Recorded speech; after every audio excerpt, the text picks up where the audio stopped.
Баршаңызға қайырлы күн достар. Бүгін біз кішкентай балдарымызға туған күніне арнап осындай әдемі ерекше сыйлық жасап үйренетін боламыз. Ол үшін ең алдымен менің каналыма тіркеліп қойыңыздар.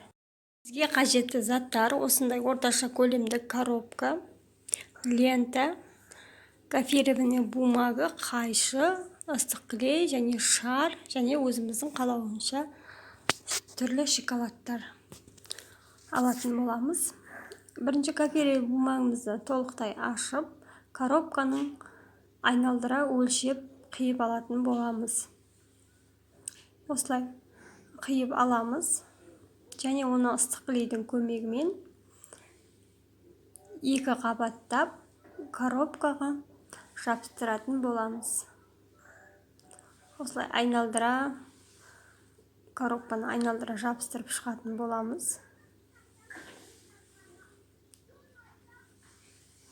Осылай барлығын жабыстырып шығатын боламыз.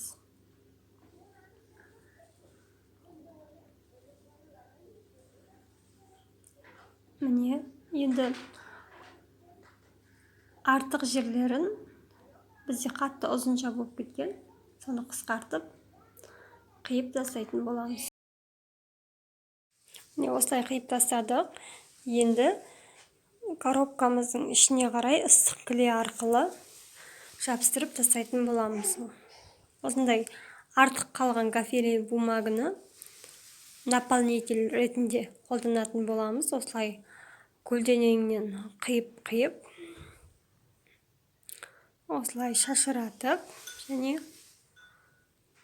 осылай толтырып қоятын боламыз. Шаригімізді алып үрлейміз.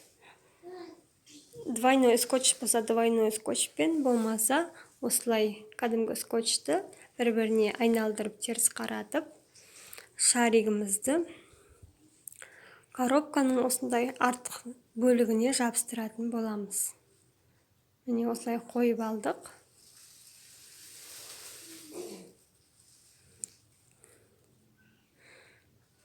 Шариктеріңіз осылай тұрмаса, артқы жағынан скотчпен тартып қойсаңыздар болады.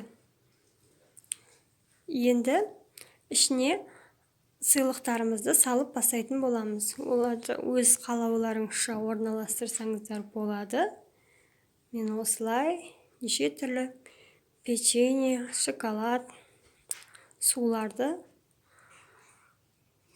барлығын салдым.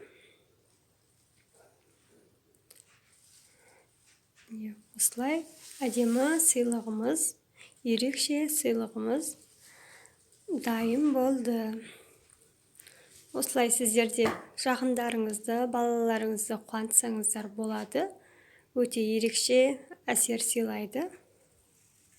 Осылай коробкамыздың сыртына лента байлап, туған күніңмен деген кішкентай бирканы жабыстырып жібердім. Сонымен осындай әдемі подарок дайын болды.